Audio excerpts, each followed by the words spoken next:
ಮೂಡಾ ಪ್ರಕರಣದ ತನಿಖೆಯನ್ನ ಸಿಬಿಐಗೆ ವಹಿಸಲೇಬೇಕು. ನಾವು ಕೂಡ ಕಾನೂನು ಹೋರಾಟ ಮುಂದುವರಿಸ್ತೀವಿ ಅಂತ ಬೆಂಗಳೂರಿನಲ್ಲಿ ವಿಪಕ್ಷ ನಾಯಕ ಅಶೋಕ್ ಹೇಳಿಕೆ ಕೊಟ್ಟಿದ್ದಾರೆ. ಮೂಡಾ ಪ್ರಕರಣ ಏನಿದೆ ಇದರ ತನಿಖೆಯನ್ನ ಸಿಬಿಐಗೆ ವಹಿಸಲೇಬೇಕು. ನಾವು ಕಾನೂನು ಹೋರಾಟವನ್ನ ಮುಂದುವರಿಸ್ತೀವಿ.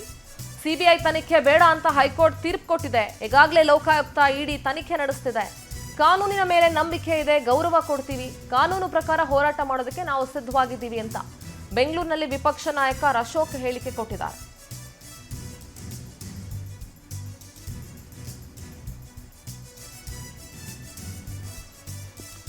ನ್ಯಾಯಾಂಗದ ಮೇಲೆ ನಂಬಿಕೆ ಇದೆ, ಕಾನೂನಿನ ಮೇಲೆ ನಂಬಿಕೆ ಇದೆ, ಗೌರವ ಕೊಡ್ತೀವಿ, ಕೋರ್ಟಿನ ತೀರ್ಪನ್ನ ಸ್ವಾಗತಿಸ್ತೀವಿ. ಆದರೆ ಕಾನೂನು ಪ್ರಕಾರ ಹೋರಾಟ ಮಾಡೋದಕ್ಕೆ ನಾವು ಸಿದ್ಧವಾಗಿದ್ದೀವಿ ಅಂತ ಅಶೋಕ್ ಮಾತನಾಡಿದ್ದಾರೆ.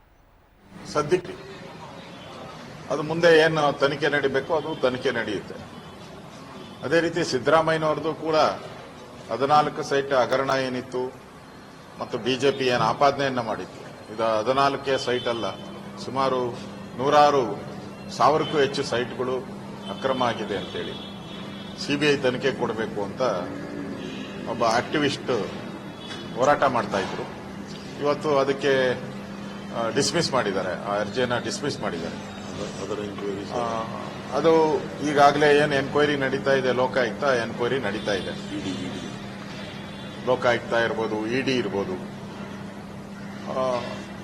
ಸದ್ಯಕ್ಕೆ ನನಗನ್ಸುತ್ತೆ ಸಿದ್ದರಾಮಯ್ಯನವ್ರಿಗೂ ಸ್ವಲ್ಪ ರಿಲೀಫ್ ಸಿಕ್ಕಿದೆ. ಆದರೆ ಎನ್ಕ್ವೈರಿ ಕೂಡ ಹಾಗೆ ನಡೀತಾ ಇರೋದ್ರಿಂದ ನಮ್ಗೆ ಇನ್ನೂ ಭರವಸೆ ಇದೆ.